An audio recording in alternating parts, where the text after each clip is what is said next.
ಸಿಎಸ್ಎಫ್ ಇಲಾಖೆಯಲ್ಲಿ ಪ್ಯಾರಾಮೆಡಿಕಲ್ ಸಿಬ್ಬಂದಿ ಅಂದ್ರೆ ಇದರಲ್ಲಿ ಎಎಸ್ಐ ಹುದ್ದೆಗಳು ಮತ್ತು ಔಷಧಿಗಾರ, ತಂತ್ರಜ್ಞಾನ, ಪ್ರಯೋಗಾಲಯ ತಂತ್ರಜ್ಞಾನ ಇಷ್ಟೇ ಅಲ್ಲ, ಇನ್ನು ಬೇರೆ ಬೇರೆ ಪೋಸ್ಟ್ ಇದಾವೆ. ದಿನಾಂಕ 8/6/2026 ಅಪ್ಲಿಕೇಶನ್ ಸ್ಟಾರ್ಟ್ ಆಗಿದೆ. ಅಧಿಕೃತವಾಗಿರುವಂತ ನೋಟಿಸ್ ನೋಡಿ. ಇಲ್ಲಿ ಸೆಕೆಂಡ್ PUC ದವರಿಗೆ, ಡಿಪ್ಲೊಮಾದವರಿಗೆ, ಡಿಗ್ರಿದವರಿಗೆ ಅವಕಾಶ ಇದೆ.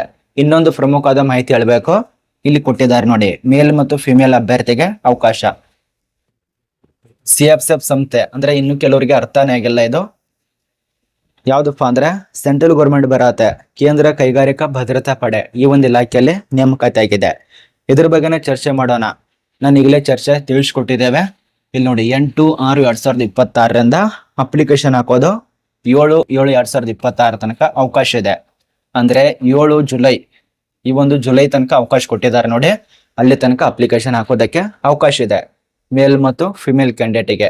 ಯಾವ ಪೋಸ್ಟು, ಎಲ್ಲಿ ನೇಮಕಾತಿ, ರೂಲ್ಸು ರೆಗ್ಯುಲೇಷನು, ಈ ಒಂದು 2026 ಈ ಒಂದು ಜೂನ್ ತಿಂಗಳಲ್ಲಿ ಏನು ಹೊಸ ಬದಲಾವಣೆ ಆಗಿದೆ ಎಲ್ಲ ಮಾಹಿತಿ ಇರತ್ತೆ. ಹುಣಸನ ಕನ್ನಡ ಸಂಪೂರ್ಣ ಮಾಹಿತಿ ಪಡ್ಕೋತೀರಾ. ಮತ್ತೆ ಯಾರ್ಯಾರು ಇದೇ ತಿಂಗಳಲ್ಲಿ ಇವತ್ತು ಯಾರ್ಯಾರು ನೋಡ್ತಾ ಇದ್ದೀರಲ್ಲ, ಫಾಲೋ ಮಾಡ್ಕೊಳ್ಳಿ. ಆದಷ್ಟು 4 ಲಕ್ಷ ಜನ ಸಬ್ಸ್ಕ್ರೈಬ್ ಆಗೋದು ಇನ್ನೇನು ಕೆಲವೇ ದಿನ ಬಾಕಿ ಇದೆ, ಅದು ಕೂಡ ಕಂಪ್ಲೀಟ್ ಮಾಡಿ. ಬನ್ನಿ ಒಂದೊಂದು ತಿಳಿಸ್ಕೊಡ್ತೇನೆ ನೋಡಿ. 2026 CISF ಈ ಒಂದು ಕೋರ್ಸ್ದಲ್ಲಿ ಒಂದು ನೇಮಕಾತಿ ಆಗಿದೆ. ಇದು ಅಧಿಕೃತವಾಗಿರುವಂತ ಅಫಿಷಿಯಲ್ ನೋಟಿಫಿಕೇಶನ್. 2026 official notification. ಸಂಬಳ ಕೂಡ ನಮಗೆ ಯಾವ ರೀತಿಯಾಗಿ ಆಧಾರದ ಮೇಲೆ ಕೊಡ್ತಾರೆ, ಅದ ಮೇಲ್ಗಡೆ ಬರ್ದಿದ್ದಾರೆ, ಅವೆಲ್ಲ ನಂತರ ತಿಳಿಸ್ಕೊಡ್ತಾನೆ. ಬಟ್ ಪ್ರಮುಖವಾಗಿರುವಂತ ಹುದ್ದೆ ಹೆಸರನ್ನ ನೋಡೋಣ. ಇಲ್ಲಿ ನೋಡಿ, ಇಲ್ಲಿ ಕರೆದಿರುವಂತ ಪೋಸ್ಟ್ ಇದು CSF ಸಂಸ್ಥೆಯಲ್ಲಿ ಪ್ಯಾರಾಮೆಡಿಕಲ್ ಸಿಬ್ಬಂದಿ ಅಂತ ಕರೀತಾರೆ. ಆ ಒಂದು ಪೋಸ್ಟ್ ಇರತ್ತೆ, ಅರ್ಥ ಮಾಡ್ಕೊಳ್ಳಿ. ಪ್ಯಾರಾಮೆಡಿಕಲ್ ಸಿಬ್ಬಂದಿ ಅಧಿಕಾರಿ, ಪ್ಯಾರಾಮೆಡಿಕಲ್ ಅಧಿಕಾರಿ ಅಂತಾರ ಆ ಒಂದು ಪೋಸ್ಟ್. ಸಾಮಾನ್ಯವಾಗಿ ASI ಪೋಸ್ಟ್ ಅಂತ ಹೇಳಿ, ಇದರಲ್ಲಿ ASI ಪೋಸ್ಟೇ ಬರತ್ತೆ. ಹೌದು, ASI ಪೋಸ್ಟ್ಗಳು ಬರ್ತವೆ. ಅದ ನಂತರ ASI ಟೆಕ್ನಿಷಿಯನ್ ಬರತ್ತೆ. ಫಾರ್ಮಸಿಸ್ಟ್ ಪೋಸ್ಟ್ ಇದೆ ನೋಡಿ. ASI ಲ್ಯಾಬ್ ಟೆಕ್ನಿಷಿಯನ್ಗಳು ಬರ್ತವೆ. ಈ ರೀತಿಯಾಗಿ ಟೋಟಲ್ ಆಗಿ 24 ಪೋಸ್ಟ್ ಇದಿರತ್ತೆ. ಇವರ ಅಭ್ಯರ್ಥಿಗೆ 15, EWS ದವರಿಗೆ 1, OBC ದವರಿಗೆ 15, SC ದವರಿಗೆ 2, ST ದವರಿಗೆ 1, total ಆಗಿ 24 ಪೋಸ್ಟ್ ಇದಾವೆ. ಇದು ಆಲ್ ಇಂಡಿಯಾದಲ್ಲಿ, ಕರ್ನಾಟಕ ಅಷ್ಟೇ ಅಲ್ಲ, ಇದು ಆಲ್ ಇಂಡಿಯಾದಲ್ಲಿ ಖಾಲಿ ಇರುವಂತ ಪೋಸ್ಟ್. ಅದರಲ್ಲಿ ಇನ್ನೊಂದು ಕೊಟ್ಟಿದ್ದಾರೆ ನೋಡಿ, ESM ದವರು ಅಂದ್ರೆ ಎಕ್ಸ್ ಸರ್ವಿಸ್ ಮೆನ್ ದವರು, ಅವ್ರಿಗೆ 2, ಮಾಜಿ ಸೈನಿಕರಿಗೆ 2 ಇರತ್ತೆ. ಇದು ನಮಗೆ ಪೋಸ್ಟ್ ಬಗ್ಗೆ ಡೀಟೇಲ್ಸ್ ಆಗಿ ಗೊತ್ತಾಯ್ತು. ASI ಇದೆಯಲ್ಲ, ಇದಕ್ಕೆ ಪ್ಯಾರಾಮೆಡಿಕಲ್ ಸಿಬ್ಬಂದಿ ಅಂತ ಕರೀತಾರೆ. ಅಪ್ಲಿಕೇಶನ್ ಹಾಕುವಂತ ವೆಬ್ಸೈಟ್ ಫೈನಲ್ ನಿಮ್ಗೆ ಗೊತ್ತಿರುವಂತ ಮಾಹಿತಿ CSFದು ಅಧಿಕೃತ ವೆಬ್ಸೈಟ್ದಲ್ಲಿ ಅಪ್ಲಿಕೇಶನ್ ಹಾಕಿ ಆನ್ಲೈನ್ ನಲ್ಲಿ ಇರತ್ತೆ. ಇದಕ್ಕೆ ತಕ್ಕಂತೆ ರೂಲ್ಸು ರೆಗ್ಯುಲೇಷನು ಮಾಹಿತಿ ಪ್ರಕಾರ ಏಜ್ ಲಿಮಿಟು ಇಲ್ಲಿದೆ. ಏಜ್ ಲಿಮಿಟು ಸಾಮಾನ್ಯವಾಗಿ 18ರಿಂದ 28 ವರ್ಷ ಇರಬೇಕಾಗತ್ತೆ. ಎಲ್ಲರಿಗೂ ಒಂದೇ ಕೊಟ್ಟಿದ್ದಾರೆ ಅವರು, 18ರಿಂದ 20 ವರ್ಷ. ಇದು ಮೊದಲನೇ ನೇಮಕಾತಿಗೆ ಸಂಬಂಧಪಟ್ಟಂತೆ ಮೊದಲನೇ ರೂಲ್ಸು ಗೊತ್ತಾಯ್ತು. ಇನ್ನು ಎರಡನೇ ರೂಲ್ಸು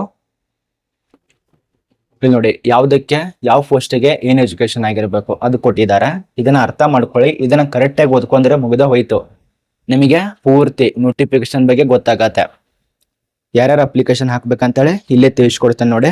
ಸಾಮಾನ್ಯವಾಗಿ ಸೆಕೆಂಡ್ PUC ದವರು, SSLC ದವರಿಗೆ ಅವಕಾಶ ಇರೋದಲ್ಲ, ಇದೊಂದು ಅರ್ಥ ಮಾಡ್ಕೊಳ್ಳಿ. ಸೆಕೆಂಡ್ PUC, ಡಿಪ್ಲೊಮಾ, ಡಿಗ್ರಿ ಇಷ್ಟೇ ಆದ್ರೆ ಆಗೋದಿಲ್ಲ, ಅದಕ್ಕೆ ರೂಲ್ಸ್ ರೆಗ್ಯುಲೇಷನ್ ಇದಾವೆ. ಮೊದಲನೇದಾಗಿ ಈ ಒಂದು ASI ಫಾರ್ಮಾಸಿಸ್ಟ್ ಹುದ್ದೆಗೆ ಏನಾಗಿರ್ಬೇಕಪ್ಪ ಅಂದ್ರೆ, ಫಾರ್ಮಾಸಿಸ್ಟ್ ಸೆಕೆಂಡ್ PUC ಆಗಿರ್ಬೇಕು, ಅದು ಸೈನ್ಸ್. ಇದೊಂದು ಅರ್ಥ ಮಾಡ್ಕೊಳ್ಳಿ. ಸೆಕೆಂಡ್ PUC ಸೈನ್ಸ್ ನಲ್ಲಿ ಆಗಿರ್ಬೇಕು.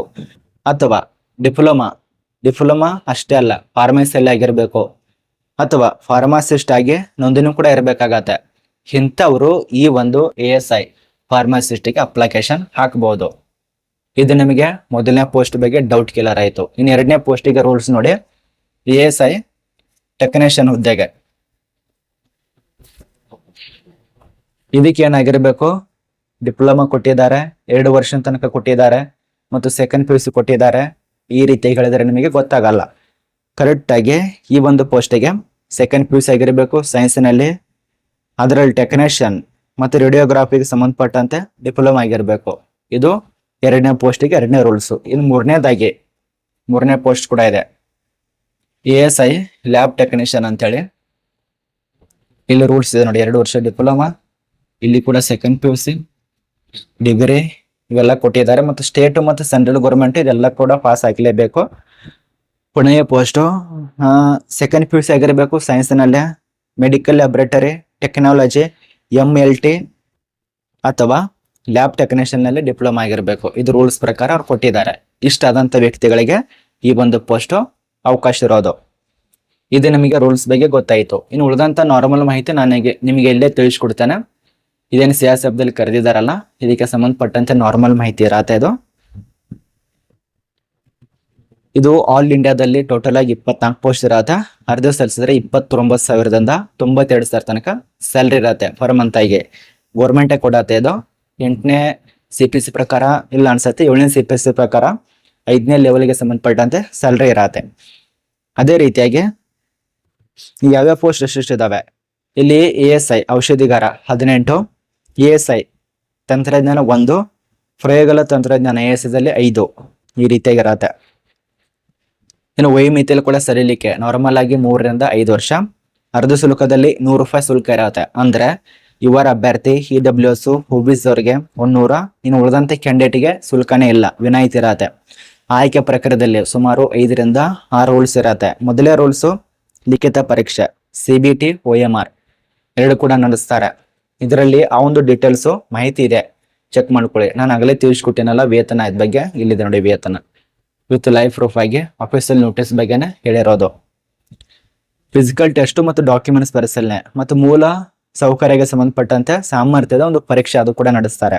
ಲಿಖಿತ ಪರೀಕ್ಷೆ, ವೈದ್ಯಕೀಯ ಪರೀಕ್ಷೆ ಇದರ ಮೂಲಕವಾಗಿ ಆಯ್ಕೆ ಮಾಡ್ತಾರೆ. ಇನ್ನು ಪ್ರಮುಖವಾಗಿರುವಂತಹ ದಿನಾಂಕ ಬಗ್ಗೆ ಗೊತ್ತಾಗಿದೆ, ಇಲ್ಲಿ ಕೊಟ್ಟಿದ್ದಾರೆ ಅವರು. ಇವಂತರೂ ಕರೆದಿದ್ದಾರೆ.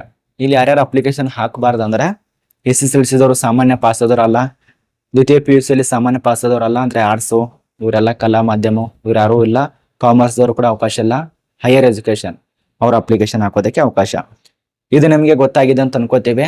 ಇದಕ್ಕೆ ತಕ್ಕಂತೆ ಈ ಒಂದು CSF ಸಂಸ್ಥೆಗೆ ಸಂಬಂಧಪಟ್ಟ ಈ ಒಂದು ಪ್ಯಾರಾಮೆಡಿಕಲ್ ಹುದ್ದೆಗೆ ಸಂಬಂಧಪಟ್ಟಂತೆ ಏನಾದ್ರೂ ಡೌಟ್ ಇದ್ರೆ ನಂಗೆ ಟ್ವಿಟರ್ನಲ್ಲಿ ಕೂಡ ಮೆಸೇಜ್ ಮಾಡಬಹುದು. ಟ್ವಿಟರ್ನಲ್ಲಿ ಓಪನ್ ಮಾಡಿದೆ ನೋಡಿ, ಕೇಳ್ತಾ ಇದ್ರೆ ಪರ್ಸನಲ್ ಮೆಸೇಜ್ ಮಾಡುವಂತ ಯಾರು ಇದ್ರೆ ಅಲ್ಲಿ ಟ್ವಿಟರ್ನಲ್ಲಿ ಕೂಡ ನಮಗೆ ಮೆಸೇಜ್ ಮಾಡಬಹುದು.